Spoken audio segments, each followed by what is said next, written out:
story behind bakit naglabas kami ng green loose powder or matcha loose powder, just because a lot of you been asking me about color corrector. Like what I always say to you guys, as a makeup artist, almost never ako mag color correcting products because in the Philippines very humid. I always opted to avoid layering of cream or liquid based products. If I had to correct something, I like to use a powder type. Therefore, I'm introducing to you guys the matcha loose powder. And if I am being asked if Debian is the first brand coming out with green powder, I will say no. Kasi ang dami-dami na rin sa international market, people are already use green powder to use it as the same purpose, which is to rebalance the undertone, neutralize a base of your makeup, to reset the makeup, or to freshen up the look of your face. I'm just giving you a few examples. The one that I have currently here with me, the one that I've been using from Prada, this one. Tingnan mo, burado na po yung logo niya. So this is what I've been using on my face because my face, sometimes it's hard to find the perfect undertone for my base, or sometimes my face gets very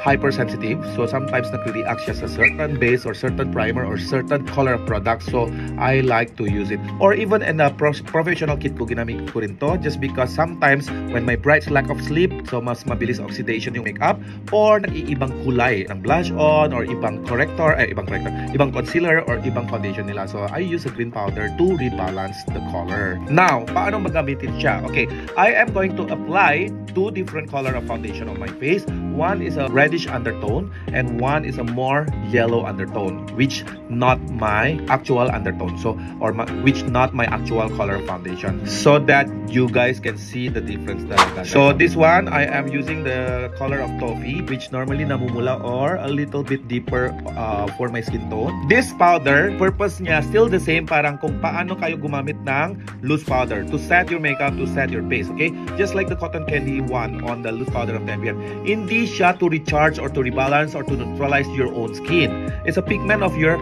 makeup or of your base, the one yung i-neutralize niya. So okay, as you guys can see, a little bit not my undertone, pero pasok pa rin yung sa skin ko yung kulay ng Toffee.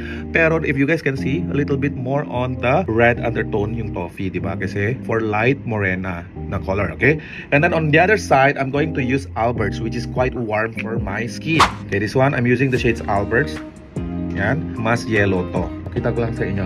I repeat, the same purpose pa rin gumamit kayo ng loose powder is to set your base. Kasi yung ibang tao na natanggap ng matcha nito at akala nila pwede directly on the skin to be able to see the function of the loose powder. Hindi po. Still on the base. Tingnan mo, mas warm siya. So let me come closer to you. So this one a little bit reddish, red undertone yung base ginamit ko. This one is a little bit warm or yellowish undertone.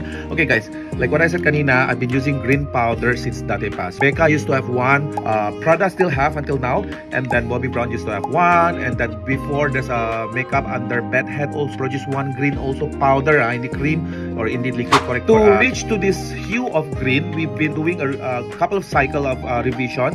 Dapat a perfect hue of green po para mag-correct niya. Hindi masyadong warm green, hindi masyadong cool tone green. So dapat neutral green talaga siya. If you want to correct your undertone of your base, you can use a big buffing loose powder brush. You can go all over your face. So this one, I'm just going to put on the center of my face lang para makita nyo yung difference, okay? So look at this one. This one, I applied the green powder na. Look at how the color is already neutralized at hindi na siya reddish compared to this part. You see? Mas match sa skin ko compared to this one. This one, I haven't put a green powder or the matcha loose powder. Tinitone down niya yung redness ng undertone ng foundation. So it's just like a color theory wheel. Green cancel out redness. People might think na walang effect siya, pero in real life, na-neutral niya yung redness. It's very, very subtle lang. Okay? Now, on this side, I'll show you also pati yung too dark, or for example, if you use a specific base na oxidize after a few hours of using it, you can use this one to retouch your skin. Kasi normally when you base oxidize already and then your base turns darker, so like this one, the one I'm using here, so you can use also the same thing to balance out or to reset the base para bumalik siya ng totoong kulay niya or totoong kulay ng skin mo. Can you guys see how it's already much less yellow here compared to here? So I'm gonna put here also. The difference between this one and the cotton candy, yung cotton candy kasi yung purpose niya brightening powder. So there's a little bit of sheen or pearls, but this one is a matte finish. Kasi yung purpose niya gusto ko so that you guys can rebalance your base of your makeup. Tingnan mo kanina dito, reddish siya, na-balance out niya lahat. And this one kanina, because I was using a dark color, so na-even out niya yung undertone ng base ko. So technically, hindi po directly on the skin, on our makeup base. base po siya. This is what we use to reset. Another way also to use the matcha loose powder when you are over-applied certain product, like for example, eyeshadow nyo, or kung nagpa-makeup kayo sa labas, masyadong warm, or masyadong reddish, or even the blush on too much na na-apply nyo kasi minsan mahirap mag-correct, diba?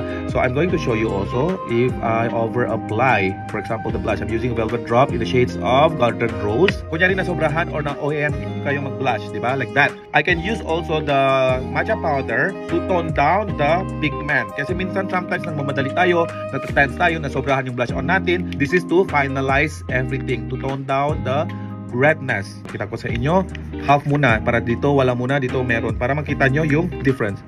Nakita nyo? Na-tone down yung blush, yung pigment ng blush, pero without removing the blush. Na-tone down niya lang, compared to this one. So I come closer. This one is the one with green powder, and then this one is without. Nakita nyo? So ngayon I'm gonna put here. Look at how it toned down the color. You guys know, before we launch something, the R&D team and also our chemists work together, hands in hands talaga. We put it in the test kasi we want it to be sure and to be exactly understand the product and the formulation first before we propose it to you guys. And also now, I know that we are about to launch this one, and therefore, I would like to educate you guys on how to use this product. Yung purpose niya, recap ko lang guys, is to neutralize the undertone, and the same purpose also with the rest of the loose powder of Tevian. It's really having a good power of oil control and mattifying also, and to set the makeup. Alright, so this one to be used on top of your base, not directly on your skin.